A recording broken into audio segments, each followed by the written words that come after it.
Well, we are back again on the Orange and Black Insider Bengals podcast here on the Believe Podcast Network, and they're presented in part by FOCO, the fans only company, and of course FanDuel, America's #1 sportsbook.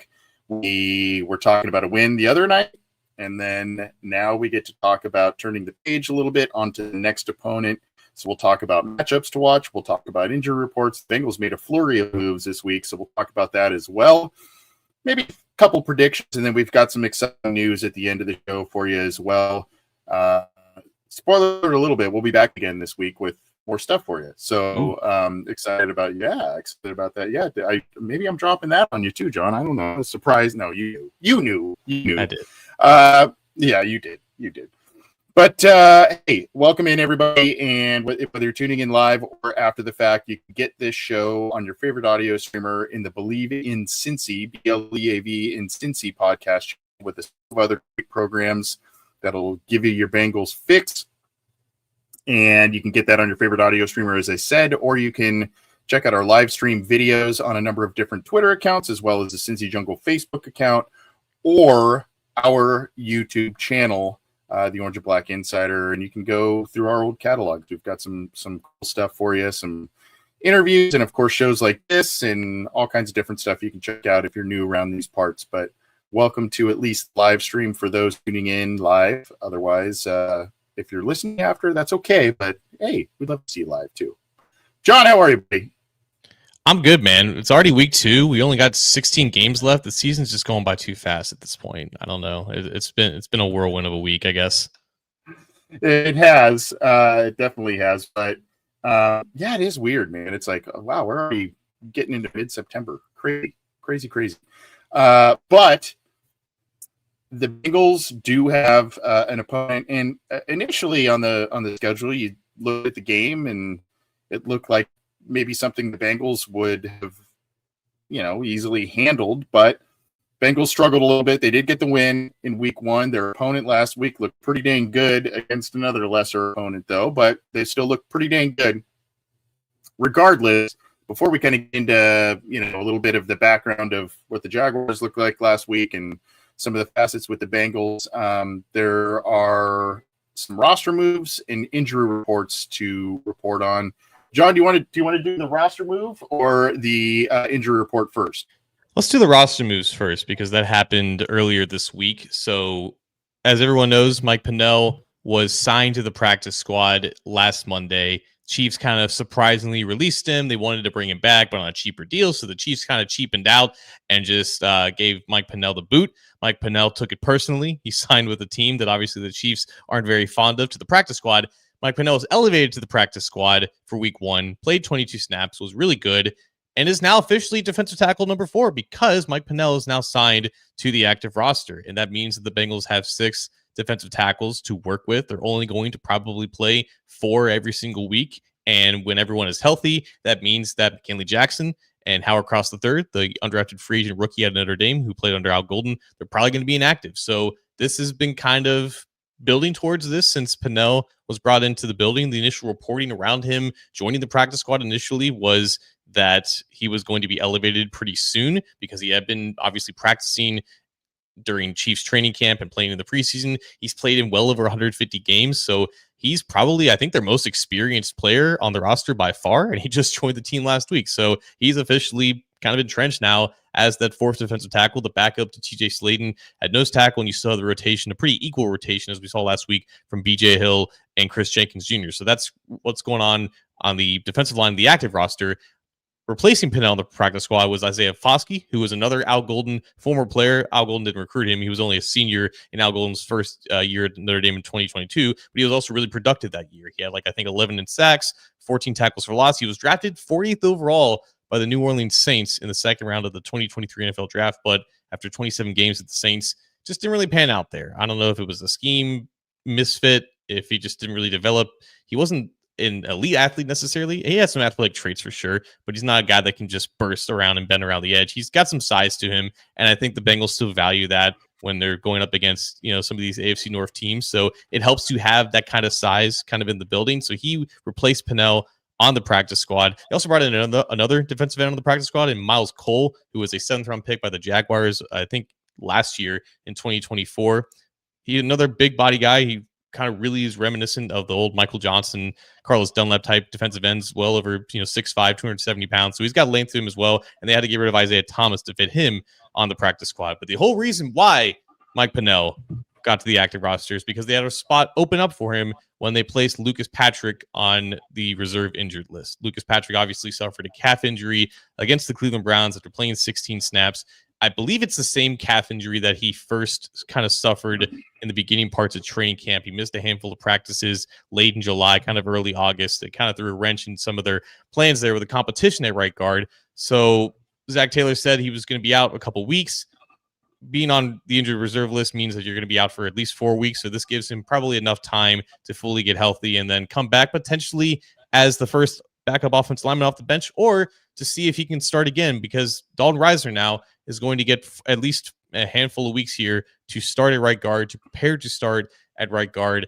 And the Bengals only have 8 offensive linemen on the active roster. Remember, in the initial 53, they had 8 offensive linemen, 11 defensive linemen, and that's also what the split is now. So Dalton Risner is your starter at right guard. Jalen Rivers is your first guard off the bench and backing up both spots. Matt Lee is obviously your backup center, and Cody Ford is your backup swing tackle. So you're going to have all 8 guys pretty much active on game day, and that's kind of where the roster landscape was until Wednesday morning when, unfortunately, Isaiah Williams was signed to the New York Jets active roster after they released, I believe, I'm blanking on his name, his last name is Gibson, and he fumbled a kickoff return against the Steelers and ended up costing him the game. So Aaron Glenn, really on in that Jets tenure, holding players accountable. So Isaiah Williams obviously has punt returning experience, special teams experience, and that's going to be Isaiah Williams' role for the Jets moving forward. So the Bengals still have one more practice squad spot to open, and cutscene.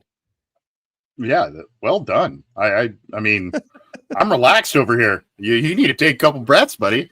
Appreciate all that. But Bengals again, pretty healthy going into this one. And so that's good news. You did mention the Patrick injury, and now it paves the way for a change there. But overall, again, I mean, knock on wood, whatever. I mean, this is one of the healthiest we've seen the Bengals enter a season in a really long time. I mean, I'm even going back before Joe Burrow. I don't remember just having so few injuries on the injury report to discuss, and so that's good news there.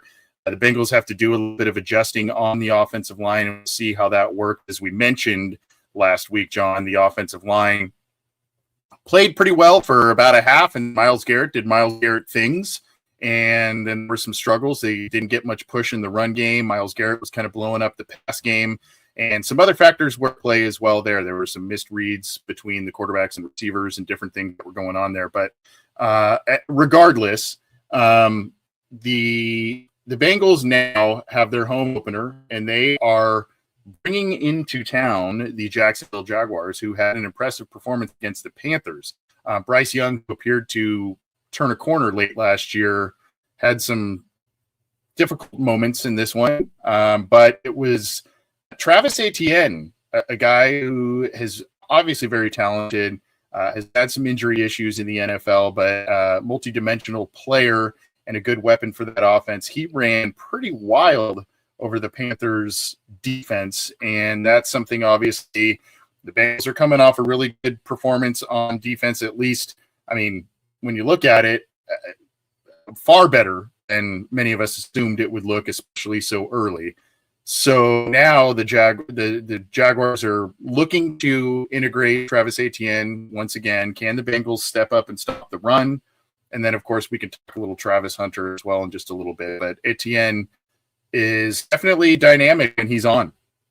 Yeah, I mean, you could do the whole thing where 143 of his yards, like 71, were off one run, and you can do like, oh, well, he only averaged like 5 yards. Regardless, explosive athlete that if you give him any sort of daylight in space, he can take it off for a big one. And he had 4 rushes in this game that were over 10 yards.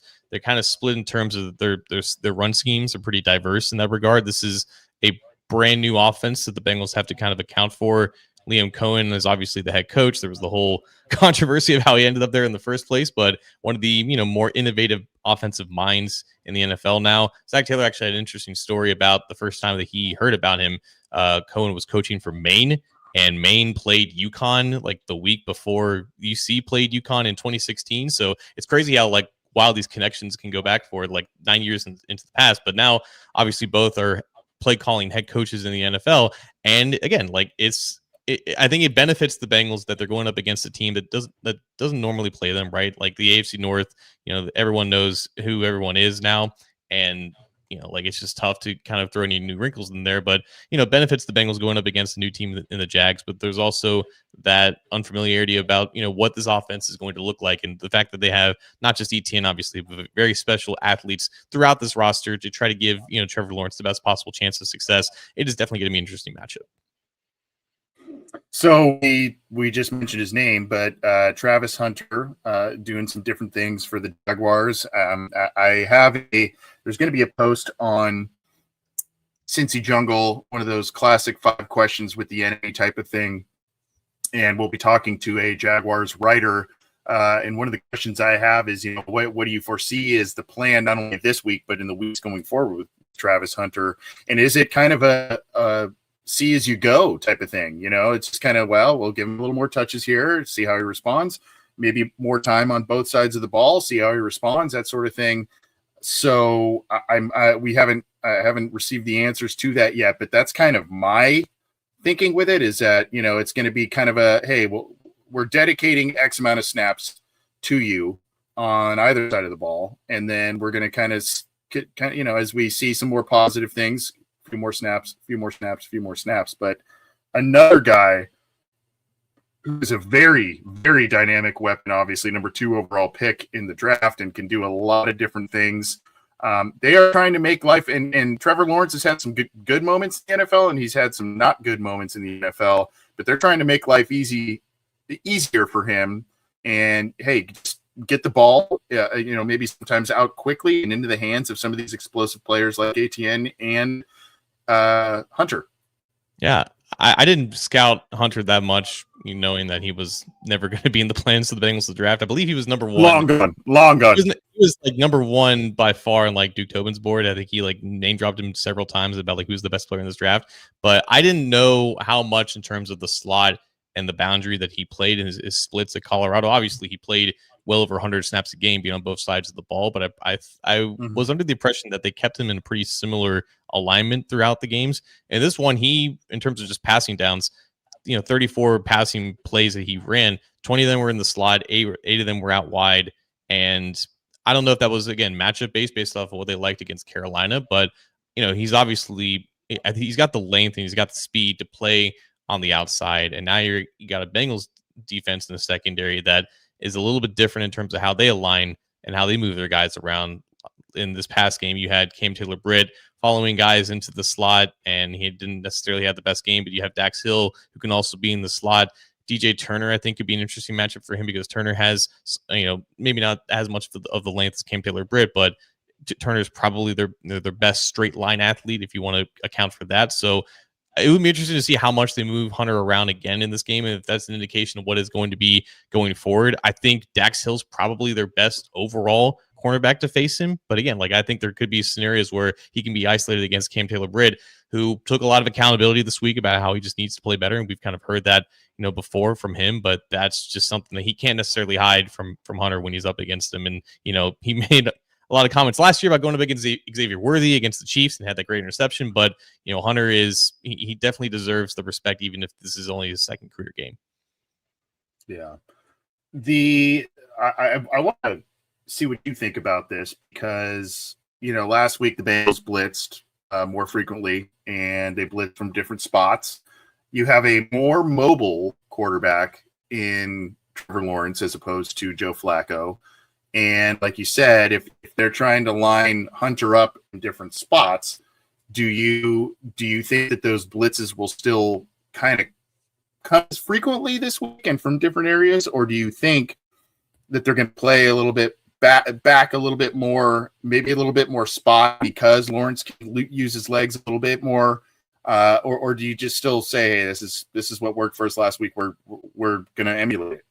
Yeah, I think he's definitely a better athlete that he can escape the pocket and can create. I think with Lawrence, though, the quicker that you speed up his clock, I think the more likely he is to make mistakes. Whereas with Flacco, pretty stable veteran, it wasn't surprising to see him, like, as soon as Barrett Carter got on the field, he immediately moved him with his eyes and found a soft spot over the middle. Like with Lawrence, the arm talent is special and the ability to throw on the run is special. He did that, I believe, back in 2021. Like his best throw of his career at that point was against the Bengals. It was on the run. He threw 60 yards down the field. It was a great completion, and he just has that in his bag. And I think if you were to blitz him and still try to contain him within the pocket, he is going to give you at least one errant throw in this game, in which the Bengals, last week they took advantage of 2 drops, right? And they caught both of them for interceptions. That is also what you're going to be trying to create with Lawrence, because accurate when he has a clean pocket around him. But I think if you speed him up, like most quarterbacks still on the younger side of, a career arc, I think that is where you can kind of get to it. And I think that's also just kind of what the Bengals defensive identity is. And I don't know if you're necessarily going to change that in week 2. You're going to see more blitzes from Al Golden. You're going to see more cover 1. I think it was cover 1 and cover 6 that were by far the most frequent coverages according to the people who chart that. So I would expect a similar plan here. The only difference is, though, you probably have a lot more respect for some of these guys at wide, because it's not just Travis Hunter. Brian Thomas Jr. had a really good case of being one of the 10 best receivers in the NFL last year. He was kind of a non-factor in this past game, and Hunter led the team in targets. But I would expect Brian Thomas to have a little bit more production, a lot more opportunities for production in this one. There are, more exciting weapons from a Jaguars perspective in their offense than what the Bengals faced last week. And that's not a slight against the Browns, but, Jerry Jeudy has had some great games and he's had some tough games. That's sort of in all kinds of ones in between. When you look at Thomas, Hunter, Etienne, the Bengals secondary is going to have their hands full. And that's not an understatement, I think. But at any rate, the Bengals are, kind of going back to offense on their side of the ball. Obviously, they have to regroup quite a bit, and they need to not only, and it doesn't have to be, for me, it doesn't have to be, Joe Burrow throws for 404 touchdowns and all this kind of stuff. It's more like what we saw last year. Get that lead and then smell the blood in the water and put your foot on the throat of your opponent. And they failed to do that. They could, in the second half, they couldn't reestablish the run. They couldn't get the ball to their wide receivers, their star wide receivers, with any kind of consistency. So for me, I don't know if this is so much about, hey, we need to have this record-breaking day or the massive day and put up 40 and all this kind of stuff. It's more, can you be consistent? Can you run the ball effectively? And then find ways to get the ball to your wide receivers, and they'll eventually make a huge play. So I think it's again, at this point, it's week 2. We know the Bengals start slow. They did it again last week despite the win. If you can build off of that, and it doesn't have to be this massive mountain of a build, but if you can kind of have a nice, where you come out of this game not only with a win, but you feel like, hey, the offense took a nice step or two forward, and now this is more like the team that we're looking like. I think that's kind of the name of the game, not so much this huge explosion, though, with how pissed off Joe Burrow and company may be from last week. They may come out. Yeah, I mean, this offense, we just know what it is, and we know what can limit it. Like the Browns have two of like the three main ingredients. I'd like to say they really have three, but pass rushers who can take over a game, cornerbacks who can try to dominate man coverage, and a play caller that can confuse Burrow in the post snap phase. Like that was obviously Mike McDonald with the Ravens, but the Browns obviously have Myles Garrett and cornerbacks, absolute dogs on the outside that can give Jamar Chase and T. Higgins a run for their money. The Jaguars, they have a guy in Josh Hines-Allen. He had 7 pressures in the opener against the Carolina Panthers. He is the leader of that pass rush. It's another pretty tough battle for Orlando Brown Jr. Not exactly quite the physical menace, dominating force that Myles Garrett is, because no one is Myles Garrett, but Josh Hines is definitely very much respectable in that regard. Eric Armstead is still a mammoth of a man at defensive tackle, and he can pop off at any given time. Travon Walker, I think the first overall pick that people forget about, but he was Shamar Stewart was often compared to him coming out of college as a similar, straight line explosive athlete who has started to develop his game as a pass rusher. So I wouldn't say that this defensive line is quite in terms of dangerous levels of the Cleveland Browns, but it's still comparable. I think the advantage, though, is that the cornerbacks for the Jaguars, Tyson Campbell is definitely the best one. And even when Jake Browning was the quarterback in 2023, Jamar Chase absolutely cooked him. So, I feel like there's confidence in the Bengals being able to create separation, to win one-on-one matchups that the Jags end up giving them in this game in that respect. Jordan Lewis is their slot cornerback. That's a pretty good player as well. But I think there's a slight personnel advantage comparatively than when you're facing up against the Browns. And obviously, again, the Browns know exactly who the Bengals offense is. They've played them 2 times a year. The Jaguars are more of an uncommon opponent, if you will. So I think that lenses towards the Bengals having more freedom and ability to, like you said, not dominate this game. I don't think anyone's expecting 40 points out of the gate, but some consistency, maybe for all 4 quarters, not having 7 yards in a total half or total quarter. Pathetic. I think that will be a little bit better this time around. I would hope so. It can't get much worse. That's for sure. And we talked about that insane offensive drive last week when the Bengals had 3 plays, 3 sacks, and barely avoided a safety, minus 20 yards, 19 yards, whatever it was. So can't have any more of that. That's for sure. We're talking about the Jaguars coming to town against the Bengals. We'll be talking about this for a couple more minutes, and then we'll talk about some specific players and matchups to watch. We see, I already see a question or two in our live chats that I think would lend well to that. But again, if this is one of those, and I don't mean this as an overlook, because the Jaguars are a good team. They've got talented players, but this is a stepping stone game for the Bengals as they start to propel themselves into some teams who have perennially been very good, be it, the Vikings who pulled out, a squeaker Monday night. And I still don't know how I feel about JJ McCarthy, by the way, but regardless, the Vikings, the Packers, the Lions, I mean, those are some good teams coming down the pike. So you need to, I don't want to call this a ramp up game because this is still going to be a tough game for the Bengals, but this is one of those things where you need to start. You can't go into October going, we still don't know how to get to 20 points or that sort of thing. You gotta start finding that rhythm much sooner. And I think that this is a good opportunity. I love the point that you brought up about the familiarity aspect. It's one that's like quietly obvious. You know what I mean? I love that point a lot. So good call there. But look, the Bengals have a good opportunity to get to 2-0, feel good about themselves.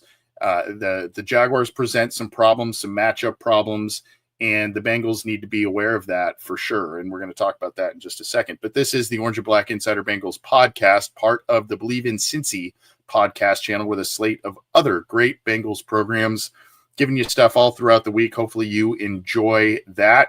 John and I are going to be doing stuff a few times a week, including post-game, the aftermath, this show, hopefully some special interviews and or previews with some other guests, that sort of thing, and all kinds of different stuff. So get it through your favorite audio streamer on the Believe in Cincy podcast channel. If you're still subscribed to the old Cincy Jungle channel, that is defunct. So you got to go to Believe in Cincy to get all the shows that were once on that old channel there and leave us a review if you can. If you like what we do on the video side of things, you can check out our YouTube channel, like, subscribe, do all the things that content people ask you to do. And of course, you can catch the videos also live on Cincy Jungle's Facebook, as well as on a slew of different X, I think I called it Twitter still, X channels there. So always Twitter in my heart. Check that. I know. All right. Well, we could talk about some different players that need to have a bounce back game, and obviously, the trio of big offensive stars is one, but I think just based on some of the weapons that we've talked about, I think all eyes have to be on Cam Taylor-Britt for cautious reasons and DJ Turner for optimistic reasons. I think those are two guys to start with on defense. Can they keep up with these athletes? Can the them or the linebackers as well, but can they keep up if Etienne gets in space, be it through the air or on the ground, that sort of thing? Can they chase him out of bounds? Can they wrap up and tackle? It was a good performance by the Bengals, but there were, we mentioned this on the aftermath, there were some first tackle opportunities that were missed at times against the Browns. But the tenacity was there, the speed was there, that sort of thing. But for me, again, I think Cam Taylor-Britt, you got to start turning the corner there, and DJ Turner. It wasn't just the interception. I rewatched that game, and I mean there are a few plays where he made an impact there. So what's that going to look like from a cornerback perspective? Yeah, I mean it's strength of the Jags versus intrigue for the Bengals, right? Like I think Dax is firmly like an asset for this team. He showed that he was pretty much all the way back against the Browns and he had a really good game. If he goes up against Travis Hunter for the most part, that's going to be dog against dog, right? DJ Turner and Cam Taylor-Britt against Brian Thomas Jr. or when maybe potentially Hunter goes to the outside. Like those guys just have to step up and continue being ready to play. Like I think Cam Taylor-Britt just needs to not play scared. I think there was times where he was a little bit hesitant. Maybe he thought he had some more inside help with Jordan Battle on some of those plays where he just gave up a lot of space and cushion on some of those in breakers. Like you're gonna go up against really good athletes for this Jaguar secondary, and there's just not gonna be anywhere for you to hide. Like again, I'm interested to see if this rotation with Turner and Newton continues. I think with Newton, he could be an asset against, making sure that you keep ETN between the numbers, if you will. But again, like that's another thing I want to touch on too, because the Bengals run defense getting really lauded right now because of how well they contain the Browns rushing offense. But here you go. Like right now, as of right now, the most efficient runner in the NFL is coming to your house. You got an athletic interior offensive line. Patrick McCarry is a guy that the Bengals know really well. He's the Jaguars' new right guard after playing last several seasons with the Ravens.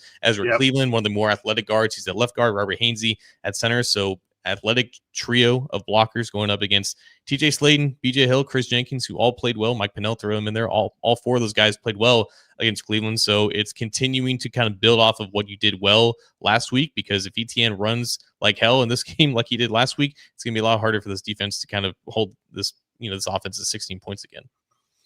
I'm not expecting a 16-point performance from this unit. I didn't really expect one from the Browns either. But I think that we'll get to this in just a second. But yeah, I thought that the Browns and truth be told, they were going to be around where I maybe predicted them, which was going to be the low 20s, had their kicker not missed a couple of big kicks and a couple of unfortunate bounces for them that went the Bengals' way. But regardless, I do think also the Bengals offense, if you're the Jaguars defense, you're not going to 17 points from this offense is just not, that's the outlier. That's not the norm. So, but the other is here when we'll get to a interesting super chat in just a second, but Trevor Fenwick, and I don't know if we've had Trevor on at least a comment. I don't recognize that name, but welcome, Trevor. He says, "Houday boys, do you think Reisner is the answer? Looked good, then kind of fell apart in the fourth quarter of last week." Just for me, John, we talked about it a little bit on Monday, but you got a guy that didn't. I mean, he obviously stayed in shape and worked out and everything through the summer, but he did not participate in any kind of camps or anything throughout spring, summer, all that kind of stuff. He was not signed. Then you kind of figure, if gauging on what happens with Patrick performance-wise, injury-wise, whatever, maybe a couple of games in, maybe he becomes the guy, and at that point he's in game shape. But I think that maybe could have taken a little bit of a toll there, but he wasn't the only one. I mean, the Bengals just weren't moving the ball or getting push across the board, really. Chase Brown really struggled to find any kind of space on the ground. Obviously, the passing offense went to zero in the second half. So I don't want to put this all on Reisner, but and it also depends on me. The answer. What is the answer? To me, stability and consistency is the answer. And Reisner has a track record of solid pass protection. So, if you're saying the answer long term, I don't know that that's necessarily the case. But I think if you're saying, can we still have an effective offense and have effective right guard play from him going forward, I would think that the answer is yes, particularly as more games go on. Yeah, I don't think he was anything different than what he has been his entire career. Like, there's going to be some minor mishaps here and there, but someone who looks for work, who can stand up to power and pass pro, can provide a sturdy pocket. I think, the uber athletes inside can cross his face from time to time. That's also, unfortunately, what we saw a handful of times from Dylan Fairchild, who we haven't really talked about, but he didn't quite look like his preseason self out there. I think he had some welcome to the NFL moments. So right now, I wouldn't argue by saying Reisner is their best guard, period. I think Fairchild can definitely eclipse him at a certain point this season, but you had Reisner playing on pure adrenaline out there, not expecting to go into the game. Like you said, very minimal preparation time. Now you're going to get a Reisner who is more locked in, who knows he's going to be starting. He knows he's going to be out there for the first snap, and that should make a positive difference. If it doesn't, that's a problem. But no, for a guy that can last the next month to see where things are at with Patrick when he comes back with his calf, like, I feel like that shouldn't be necessarily an issue at all. There were moments of good and bad from really all five offensive linemen on Sunday, and that's just the reality of playing the Cleveland Browns, particularly at Cleveland. Like, they've just invested so much in that defensive line, so many athletes that can just wreck your day, particularly the best pass rusher in the world. So that's just the reality of the situation. And like you said, like, they kind of fell apart there at the end, but I think for how much they held up compared to past meetings, it was a little bit promising too. Yeah. And again, the first half looked pretty good regardless, but both guard spots are going to be under the microscope this week, just because the guard play over the past handful of years has just not, Kappa, when he was healthy and when he first got to Cincinnati, played pretty well. There were moments from Volson, but it was never consistent. So obviously the guards this week, especially with a new one stepping in at the right side, that's going to be a matchup and two players to watch. And then we've got fuzzy balls. Fuzzy balls. And for those who can't see, I believe those are tennis balls. I hope. Yeah. This coaching staff doesn't adjust on the fly very well. T had 4 targets with 3 receptions and almost a fourth with his size, regardless of coverage. It's a big advantage, and only 4 targets is criminal. Well, I think they attempted to do some different things, and Myles Garrett and others had some sacks of Joe Burrow, so the ball never got his way. Those Cleveland corners just provide, your familiarity aspect that you mentioned earlier, that's part of it. But those Cleveland corners just provide a lot of problems for the Bengals. I remember there was a guy, I can't remember his name, against T, but he made life miserable for T a couple of years ago, and he was a low round pick. Thank you. Yes, that's who it was. Just made life miserable for T Higgins in that game. And so Cleveland just knows how to match up pretty well against the Bengals wide receivers. Gone are the days, it would seem, of the Marvin Lewis and Andy Dalton, AJ Green, and where the Bengals are blowing them out by 4 touchdowns. That's just not happening anymore. The Browns, despite some deficiencies on offense and questions in other places of their roster, they know how to kind of lock in against this Bengals offense. So, but yes, I do also think that the Bengals did try to reestablish the run in the second half, and they put themselves in bad positions time and time again in terms of 3rd and long. Became predictable. But yes, T is a matchup nightmare for a lot of different teams. And I think, maybe this week, which they did a little bit last week, maybe they move him into the slot a little bit and do some, try and get him some easy crossers and that sort of thing to get the chains moving. But for now, I mean, I think also you got to, this is the old school guy. I mean, maybe you do some of those really easy screens and dump offs and different things to kind of get yourself some confidence, get yourself back into a rhythm, that sort of thing, to get things going. And then you kind of start looking for more of the big plays down the road. But regardless, you gotta feed these guys the ball a bit more. And I know that that's a nuanced thing based on things that were happening against the Bengals last week against Cleveland. I know he just gave us money, but his name is Fuzzy Balls, and I feel like he can just take this. This is the problem with box score scouting. It is. Yeah. Joe Burrow threw the ball 22 times. He had four targets. It's not like he was non-existent relative to how much they actually passed the ball. There were just drives where they only had like 3 or 4 plays. And there weren't a lot of drives, honestly, for the Bengals offense in this game. I don't think anyone really expected Noah Fant to have 5 targets necessarily, but there was an emphasis on more traditional 12 personnel looks and finding some of those shorter routes, particularly with Noah Fant. Jamar Chase obviously only had 5 targets, right? Obviously, you would want to have a game where Jamar Chase sees the ball more than 5 times. And there were some plays in this game when, either Chase or Higgins had one-on-one matchups, and either they couldn't take advantage of those one-on-one matchups, and that was a problem. You don't want to just, try to do things that don't work, and the definition of insanity and everything like that. But also, I think Burrow unfortunately just missed Higgins and Chase in some of those because his clock was speeding up. Because again, this is just week 1 Burrow where he just doesn't exactly look like how he should, and that was a problem as the game kind of continued on. So obviously, you want T. Higgins to see the ball more than 4 times, but it's not like Burrow threw the ball 40 to 50 times and just never looked T. Higgins' way. It was just a weird kind of game. Correct.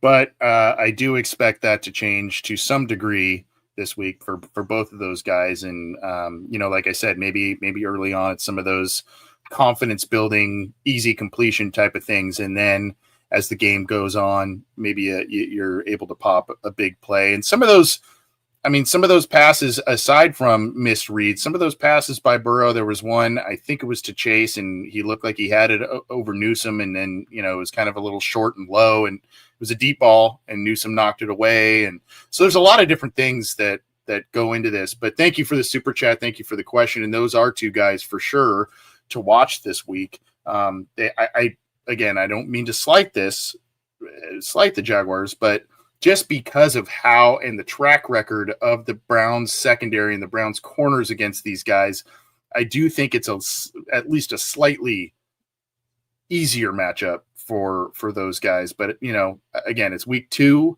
We know the Bengals. Have they ever started 2-0 under Taylor? I don't think they have, Nope. Right? They went 1-11. So,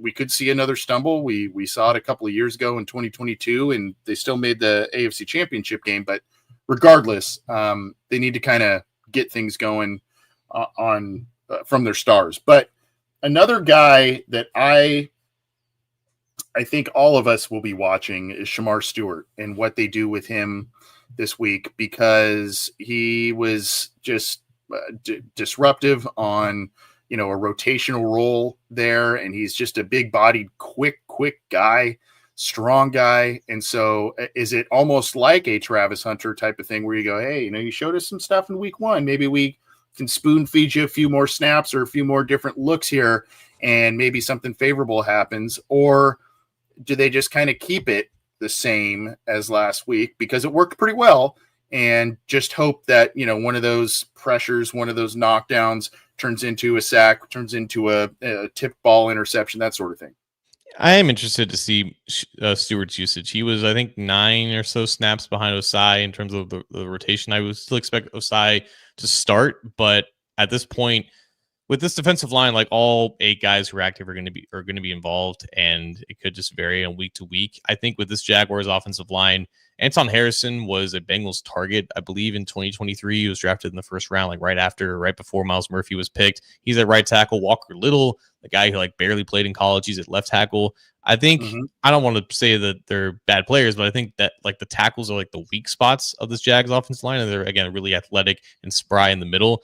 And with both Harrison and Walker, athletic guys, but maybe power isn't necessarily their strength. And I think with Stewart, get some speed to power reps, get some bull rushes in there. Obviously, that's what Trey Hendrickson loves to do. He loves to convert his speed to power and go around the edge. It could be a pretty good day for the Bengals edges in this one. But again, Lawrence has some wheels. He likes to step up and get out of the pocket. So it'll be interesting how they defend him. But I think the matchups here for Stewart to potentially see some more time, whether it is against, it's probably going to be mostly against Harrison off the left edge of the Bengals defensive line.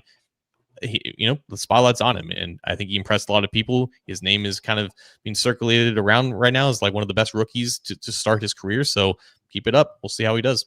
Yeah. And then it is going to be interesting, as we said, do the Bengals, try and let those edges do their thing and keep a spy there, because if they get early pressure on Lawrence and he starts to run, are they going to keep someone in the middle of the field to kind of shadow him a little bit? But anybody else specifically that you're looking at in this one in terms of matchups, or I know we touched on a lot of players already, but anybody else that we did not cover that you're saying, hey, I'm keeping an eye here? Yeah, I think it was a really specific plan out of the gate with the Bengals offense, and having Noah Fant kind of be like that second tight end, and Mike Gesicki just wasn't really that much of a prominent figure in the offense. So I'm interested to see if his usage does get like more of an uptick. If you're spreading out your formations and your personnel looks a little bit more against the Jags defense, maybe Gesicki gets more than just a handful of looks here. I think he only played again like 16 or so snaps. So I would expect that to go up, and I'm interested to see if this is like a true vision of him being like the third receiver in this offense, going up against a defense that, again, I feel like this is like the third time we're saying it. Like, if Jaguars fans are hearing this, like, no one wants to be compared to the Browns. I'm sure the Browns don't want to be compared to the Jags, but like, this is just the dynamics of, the Bengals and back-to-back weeks. Exactly. Right. So I think you'll see Gesicki more involved as the Bengals offense kind of looks a little bit similar to how they envision it over a season's long outlook. I agree. Yeah. And I think as they continue to find more footing, you might see some more 12 personnel with Fant in there, but as the season goes on, everybody starts to find their stride. I think Gesicki's going to be a big part of it. The other guy, I guess, we just keep going down the line. I guess we're talking about every guy now, but the other guy though is Yoshi, right? No stats or anything. And so if you're talking about Gesicki being a third, wide receiver, a flex guy, where does Yoshi fit in on that? And is he gonna, he took such nice strides last year as a second-year player. There were some more hopes of that this year. Again, like you said, stat column watching doesn't tell the story. There's nuances to all of that. But, he has to be a guy, and maybe he becomes a little bit of a red zone weapon again initially, and then as he was, especially as a rookie, and then things expand from there. But another guy to keep an eye on in this one, I think, too. Should we get to the injury report? I don't believe we've touched on. We didn't do that. Okay. No. Okay. I thought we did that earlier, but yeah, let's do the injury report, and then we'll relay some news and get on out of here. Yeah. So Bengals practiced on Wednesday. They had two names pop up on the injury report: William Wagner, full participant with a hamstring injury, but you got to list it if he has any sort of treatment.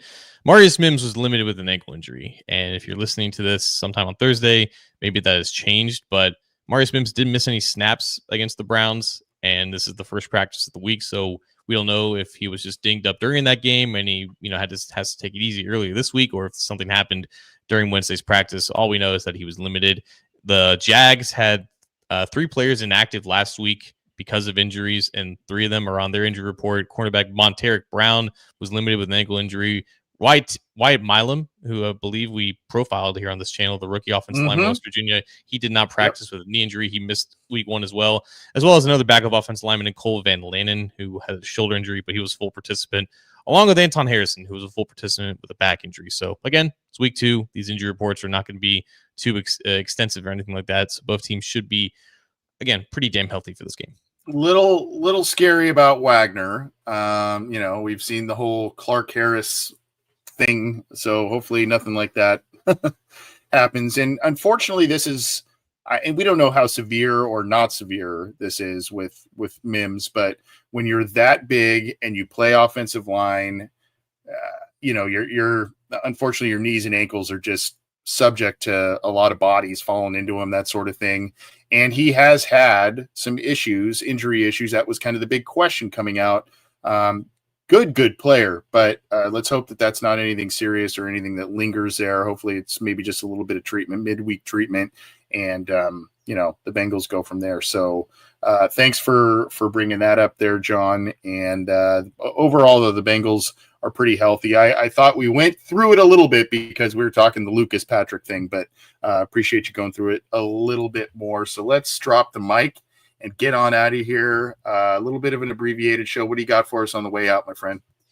So Joe Burrow had his presser on Wednesday, and I always love when players or coaches kind of go back into the recall machine and think of moments in like particular games that they're asked for. Joe Burrow's first win as a pro came against the Jaguars in 2020. It was week 4. That's right. That's right. They started 0-3, and they finally got a win. And he was asked what he remembered about that game, and he said that they were in empty personnel, and the Jags had like a delayed blitzer coming off the weak side. And Burrow said that he pretended not to see it just so he can spin out of it, out of the pressure, scramble, get a first down. So I always love going back into like the film archives just to see how that play actually unfolded. And he was 100% correct. The only thing that he was not correct about, he said he gained 7 yards, but it was actually an 11-yard run for him. And the funny thing is, like at the end, he slides right in front of, I believe, is Andrew Wingard, who's the Jag safety. And I forgot just how terrible he was the QB slide. Like it was like he like just would stab the ground with his knee, and it looked like he was about to like twist it. Like it was just so awkward to watch. Like clearly he just didn't play baseball, or he just didn't like to slide as a kid, and he really had to learn it because it was ugly back then. So that was fun to watch. Was that the game? I can't remember if it's that one or the Titans game where he threw that ball to Boyd and Boyd wasn't looking. Yeah. Okay. Yeah. I get those two mixed up a little bit, but yeah. So for on behalf of John and I, we have a little bit of news. We will be interviewing the Week 2 ruler of the jungle, recently retired, and now can we officially call him a good friend of the show? Yeah. I mean, this is probably like I think he's been on our show like a half a dozen times at least, right?